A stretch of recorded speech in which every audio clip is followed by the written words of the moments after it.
Hello friends, कैसे हैं आप सब। आई होप आप सब बढ़िया होंगे। फ्रेंड्स, आज हम लोग इस वीडियो में एसएससी सीएचएसएल एग्जाम 2023 देखने वाले हैं, जो कि फाइनली फ्रेंड्स आपका 3 अगस्त का फर्स्ट टिप का पेपर समाप्त हो चुका है।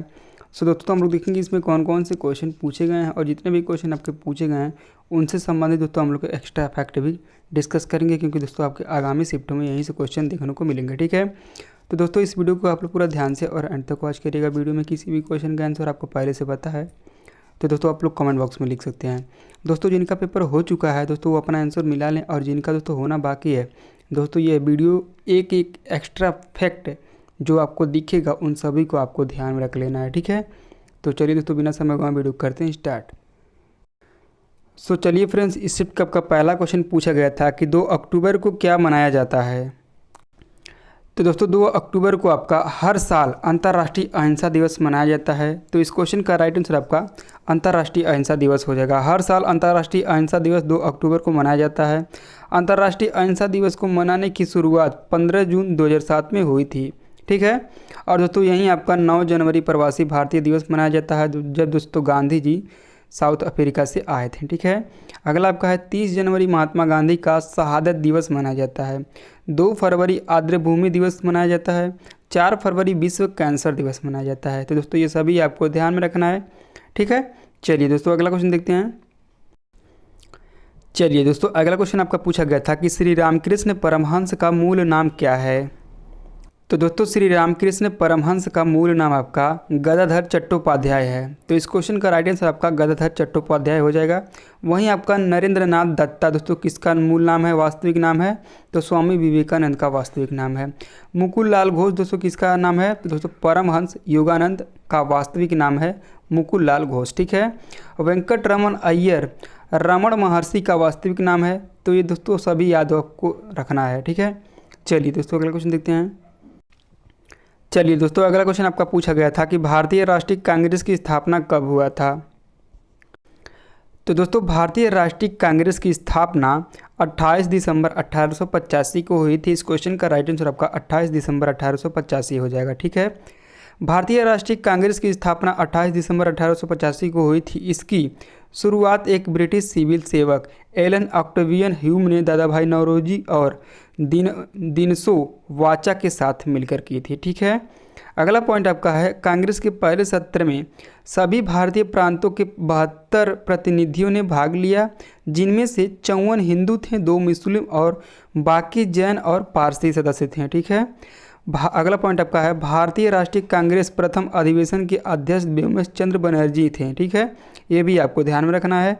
अगला पॉइंट आपका है कि 1907 में कांग्रेस ने 2 दलों का गठन किया। कौन कौन सा दल दोस्तों, नरम दल और गरम दल। ठीक है, तो ये भी दोस्तों आपको ध्यान में रखना है। ठीक है, चलिए दोस्तों अगला क्वेश्चन देखते हैं।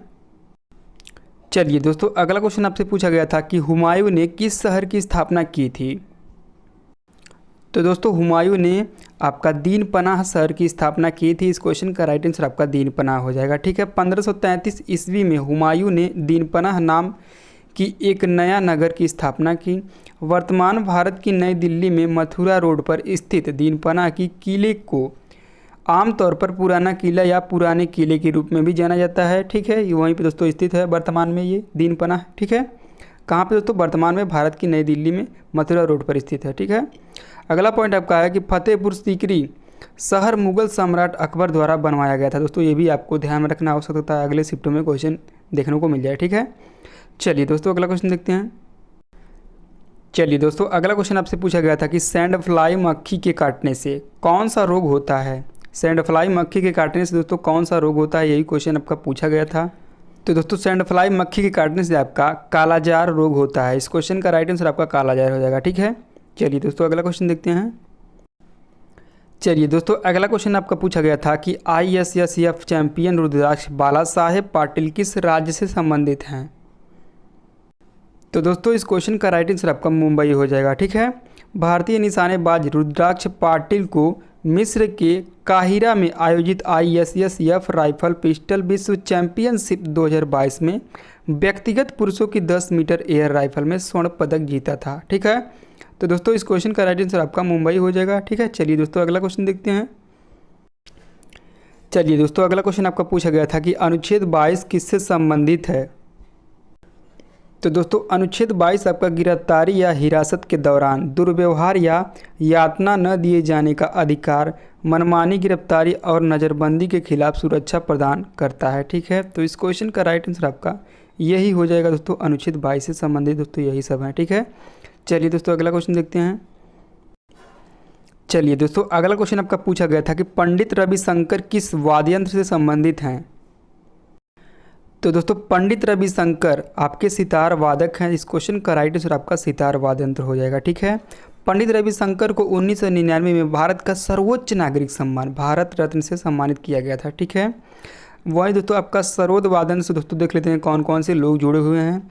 दोस्तों सरोद वादन से दोस्तों आपके अमजद अली खान, आसिफ खान, राजीव तारानाथ इत्यादि हैं, लेकिन इतने आपको इंपॉर्टेंट है, ध्यान में रखना है। ठीक है, अगला आपका है संतूर वाद्य यंत्र। दोस्तों इनसे जुड़े हुए लोग आपके शिव कुमार शर्मा, राहुल शर्मा, भजन सुपारी इत्यादि इसमें भी है, लेकिन इनको दोस्तों आपको ध्यान में रखना है। ठीक है, अगला आपका है सारंगी वाद्य यंत्र। दोस्तों इनसे जुड़े हुए लोग आपके सुल्तान खान, राम नारायण, सबरी खान इत्यादि इसमें भी हैं, तो इतने सारे आपको ध्यान में रखना है। ठीक है, चलिए दोस्तों अगला क्वेश्चन देखते हैं।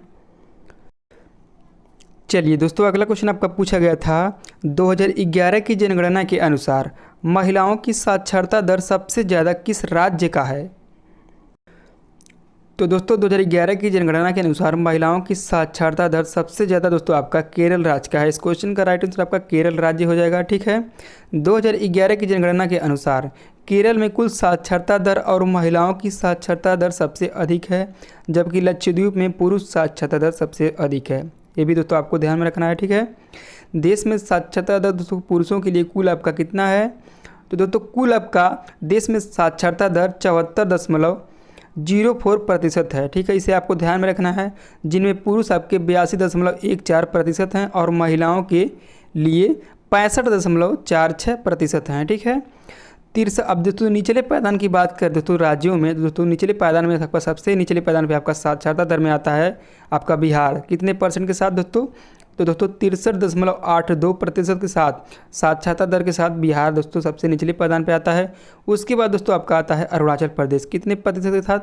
तो दोस्तों 66.95% के साथ दोस्तों उसके बाद अरुणाचल प्रदेश आता है आपका। उसके बाद दोस्तों आपका राजस्थान आता है 67.06% के साथ। ठीक है, तो ये सभी दोस्तों आपको ध्यान में रखना है। ठीक है, चलिए दोस्तों अगला क्वेश्चन देखते हैं।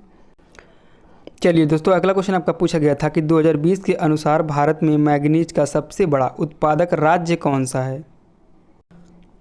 तो दोस्तों 2020 के अनुसार भारत में मैग्नीज का सबसे बड़ा उत्पादक राज्य आपका मध्य प्रदेश है। ठीक है, 2019 से 20 में भारत में कुल मैग्नीज उत्पादक का लगभग 33% हिस्सा मध्य प्रदेश में ही था। ठीक है, तो इसे भी दोस्तों आपको ध्यान में रखना है, कितना परसेंट, 33%।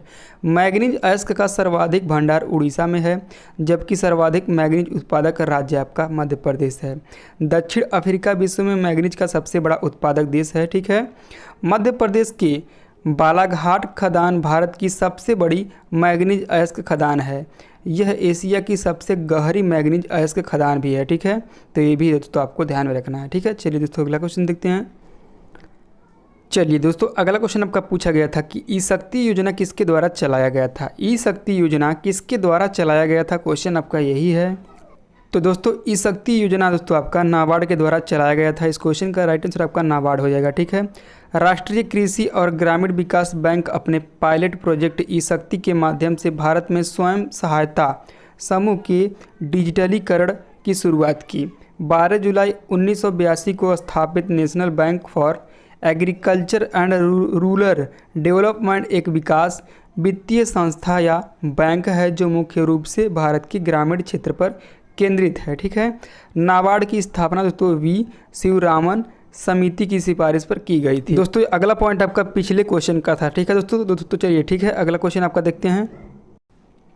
चलिए दोस्तों अगला क्वेश्चन आपका पूछा गया है संसदीय शासन प्रणाली किस देश से लिया गया है। दोस्तों ये क्वेश्चन हम लोग कई बार डिस्कस कर चुके हैं। ठीक है, तो दोस्तों संसदीय प्रणाली आपका ग्रेट ब्रिटेन के संविधान से लिया गया है। ठीक है, भारत में सरकार की संसदीय प्रणाली ब्रिटिश संविधान से अभिहित है, जिसमें प्रधानमंत्री देश का वास्तविक नाम है जो संसद के प्रति अपवित्र होता है। ठीक है, दोस्तों आपके ब्रिटेन के संविधान से दोस्तों जो भी लिया गया है दोस्तों हमने लिख दिया है, ठीक है। तो क्या क्या है दोस्तों, संसदीय सरकार, कानून का शासन, विधायी प्रक्रिया, एकल नागरिकता, कैबिनेट प्रणाली, विशेषाधिकार रीट, संसदीय विशेषाधिकार और द्विसदन सदन। दोस्तों ये सभी दोस्तों आपके ब्रिटेन के संविधान से लिया गया है, ठीक है। और मौलिक कर्तव्य आपका रूस के संविधान से लिया गया है, मौलिक अधिकार आपका अमेरिका के संविधान से लिया गया है, और प्रस्तावना दोस्तों आपका अमेरिका के संविधान से लिया गया है। राज्य के नीति निर्देशक तत्व दोस्तों आपके आयरलैंड के संविधान से लिया गया है। दोस्तों ये सभी आपको ध्यान में रखना है, ठीक है। चलिए दोस्तों अगला क्वेश्चन देखते हैं। चलिए दोस्तों अगला क्वेश्चन आपका पूछा गया था कि निम्नलिखित में से कौन सा क्वांटम संख्या का कौन सा सेट 4f कक्षक के लिए सही है। तो दोस्तों इस क्वेश्चन का राइट आंसर आपका 4 2 1 -1/2 सही हो जाएगा। दोस्तों 4f कक्षक के लिए यही आपका सही है, ठीक है। एक परमाणु में कई कक्षाएं होती हैं, कक्षाएं नहीं दोस्तों ये कक्षाएं हैं, ठीक है, इसे आप लोग ध्यान में रखिएगा। एक परमाणु में कई कक्षाएं होती हैं जो स्थान में उनके आकृति, आकार और अभिविन्यास के आधार पर एक दूसरे से भिन्न होते हैं। इस प्रकार क्वांटम संख्या अभिसंख्याएं हैं जो परमाणु में मौजूद विभिन्न परमाणु कक्षाओं और इलेक्ट्रॉनों को निर्दिष्ट और अंतर करती है, ठीक है। तो दोस्तों ये थे आपके 3 अगस्त के फर्स्ट शिफ्ट के क्वेश्चन, जो कि दोस्तों ये 100% रियल क्वेश्चन है। तो दोस्तों अगर जो हमारा वीडियो आपको थोड़ा सा भी पसंद आया हो तो दोस्तों प्लीज़ वीडियो को लाइक कर दीजिएगा, और चैनल पर दोस्तों पहली बार विजिट किए हैं सब्सक्राइब करना ना भूलेगा, क्योंकि दोस्तों मैं इसी तरह के डेली वीडियो आपको इसी चैनल के माध्यम से प्रोवाइड करता रहता हूँ दोस्तों, और करता रहूँगा, ठीक है। तो दोस्तों मिलते हैं नेक्स्ट वीडियो में, तब तक के लिए जय हिंद, जय भारत।